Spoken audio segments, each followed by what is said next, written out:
Hey, welcome back to my channel. In this video, I'm gonna talk about top 5 best monitors for MacBook. Starting at number 5. AOC Q27G3 XMN 27-inch. If you're looking for a budget monitor for your MacBook Air or MacBook Pro, check out the AOC Q27G3 XMN. It has excellent HDR image quality and amazing gaming performance, though it has some disadvantages. It has worse viewing angles than the Dell S2722QC, so it's more difficult to share work with a colleague, and it has a lower resolution display, so text and images don't look as sharp.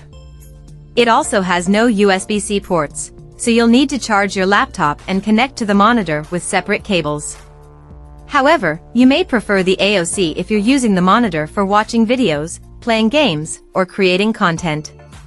It has far better contrast than the Dell, so you can see deep blacks next to bright highlights in a dark room, and highlights get bright enough to pop when watching HDR videos. It also displays a far wider range of colors in HDR, so images look more vivid and lifelike. Additionally, the AOC has a much higher refresh rate and far better motion handling than the Dell, so it's a much better choice if you plan on gaming with your MacBook Pro. Coming at number 4.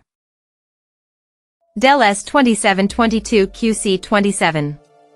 If you want something simpler and don't want to spend a ton of money on the Acer Nitro 15275K P3 BiPros, the Dell S2722QC is a great choice to get as a lower mid-range monitor, and it often goes on sale. While it has great brightness, it doesn't get nearly as bright as the Acer, so it isn't as well suited to very bright rooms. It also lacks a local dimming feature like the Acer, so HDR content looks worse, particularly in dark rooms, as blacks look gray. Also, its USB hub delivers only 65 W of power, which isn't enough power for most MacBook Pros. However, it can still charge your MacBook Air while you're using it, and it has 2 USB-A ports if you want to charge or connect other devices.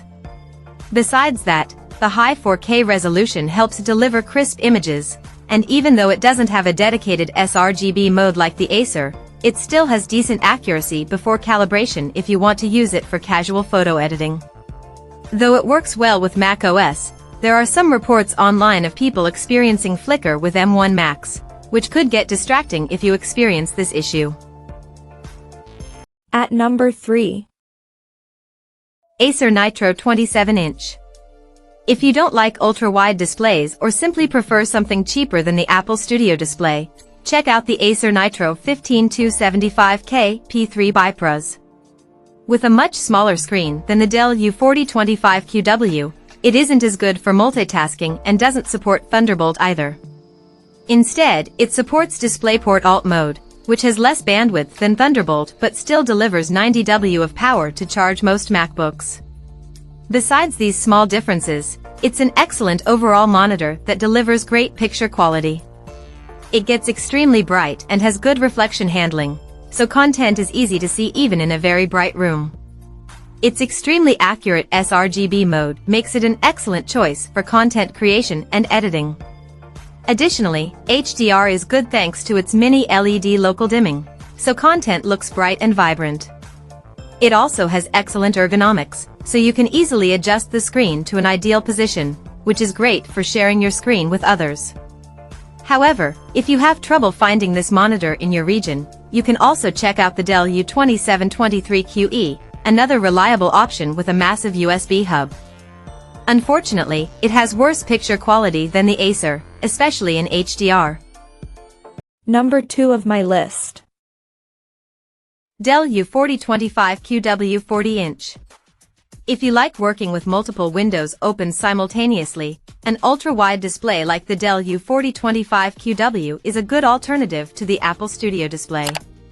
It has different features than the Apple monitor, as it doesn't have a webcam or mic, and it has a lower 5120 by 2160 resolution, which means that it has lower pixel density, but it still delivers very sharp text.